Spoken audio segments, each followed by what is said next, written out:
Vous avez passé plus de 9 ans aux États-Unis, vous avez refusé la nationalité américaine pour rentrer au pays afin de consacrer vos énergies au développement de votre pays. Vous êtes un panafricaniste.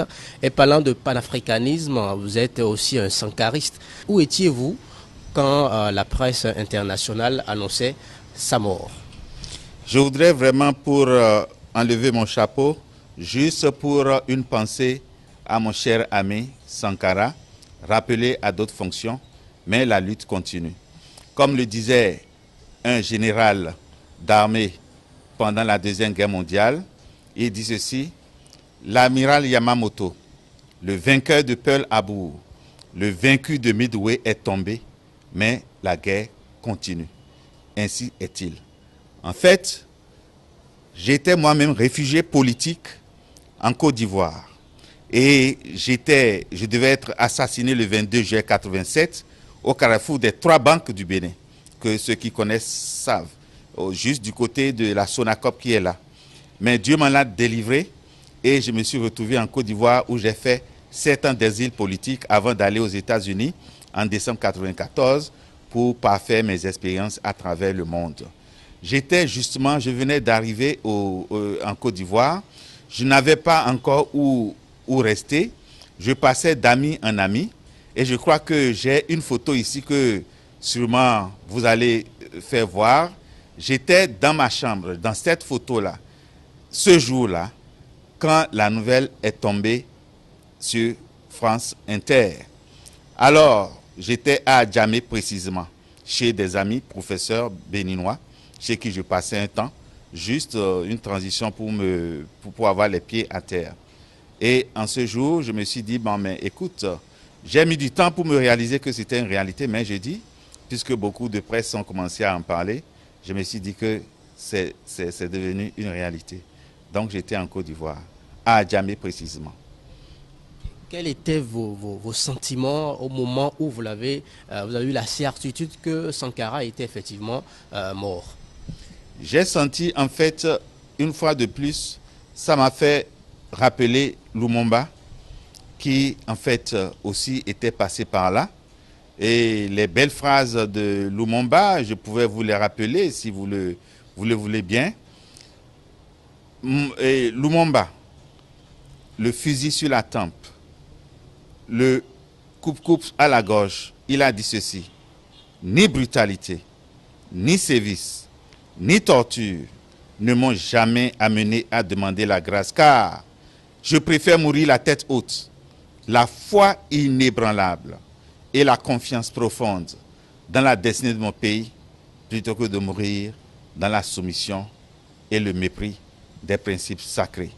Et ça m'a aussi rappelé ce jour-là, Mandela, qui était encore en prison, qui n'était pas encore relâché en ce moment-là, qui a dit ceci. D'abord, je le cite mot pour mot en anglais: there is no easy road to freedom anywhere, and many of us will have to walk through the valley of the shadow of death again and again before we reach the mountain top of our desire. Nulle part au monde, il y a de voies faciles vers l'indépendance.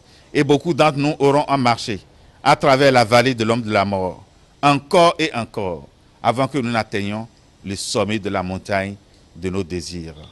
Sankara, son passé, ses pratiques, ses méthodes laissent à désirer. Et je pense que ce capitaine vraiment gênait vraiment l'impérialisme. Il a fait sa formation, je crois, entre autres, à Madagascar aussi.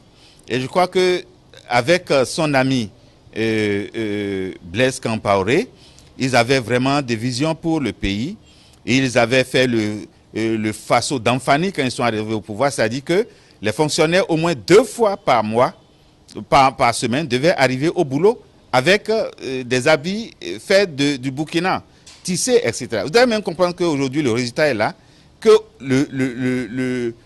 même les Béninois, les Africains, quand ils vont au Burkina, ils essaient de s'acheter des tissus tissés. Donc cela a laissé quand même une trace dans l'économie. Il a aussi, sur le plan de transport, il a banalisé la fonction présidentielle et ministérielle.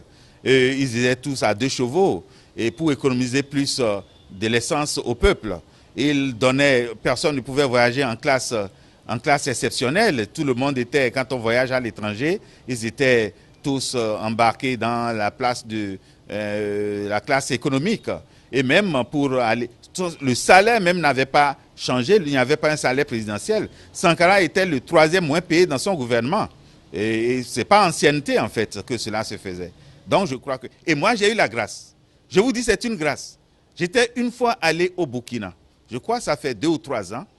J'ai été sur la tombe de Sankara. Juste payer le tribut de respect pour lui. Et j'ai cherché cette nuit-là à aller dans sa famille. Et j'ai été voir sa famille. J'ai vu son grand frère. J'ai vu la femme de son grand frère qui m'a fait même l'honneur de venir me visiter ici au Bénin. Et elle est venue ici dans un cadre religieux. Elle est passée à la maison. On a déjeuné ensemble. Donc, j'ai dit, la femme vient de son frère. Donc, pratiquement, j'ai gardé quand même quelques relations, même si je n'ai pas suivi et continu, avec sa famille, pour mémoire. Et je dis que ce monsieur avait de très bonnes idées. Il voulait que tout le monde soit logé décemment. Et je vous dis que personne ne peut avoir plus de 2 lots de terrain au Burkina. Il faut laisser une partie aux autres pour promouvoir, en fait. Je veux dire que c'est vraiment des idées novatrices et vraiment qui tiennent compte de l'intérêt du peuple profond.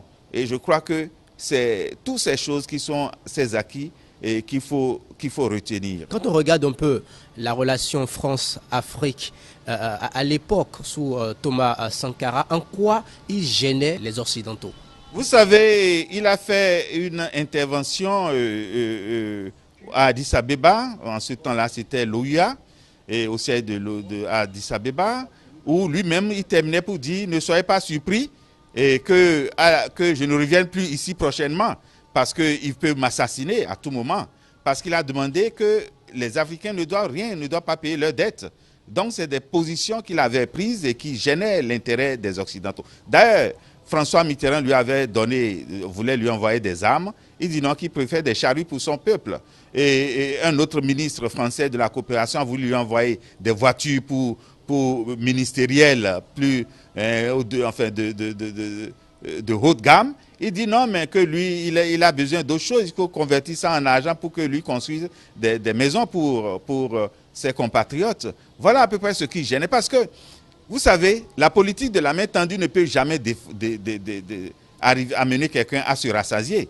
Puisque c'est la main tendue. Vous voyez, il a voulu vraiment que le pays soit autonome, s'auto-gère et de façon endogène pour pouvoir devenir fort. C'est pourquoi vous voyez que même dans tous nos pays, parce que dans tous les pays africains aujourd'hui, les budgets qui sont votés ne sont pas des budgets réels. Il faut voter des budgets réels. C'est-à-dire que comptons sur nos propres forces.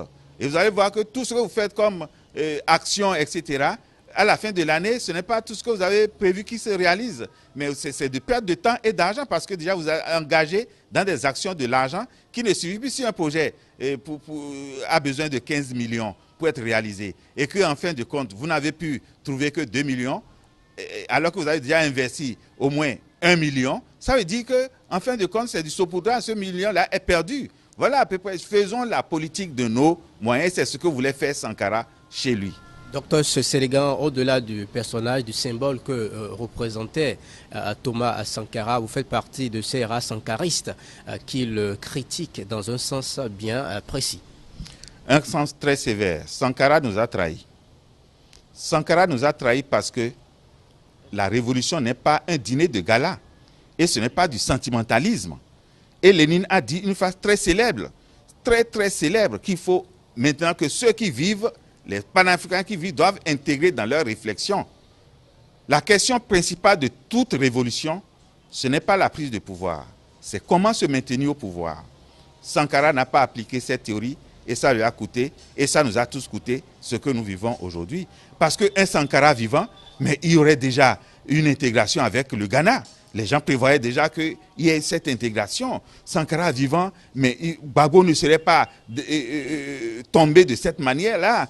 Voilà à peu près ce qu'il le cause. Parce qu'il savait très bien que son ami d'hier était devenu son bourreau potentiel.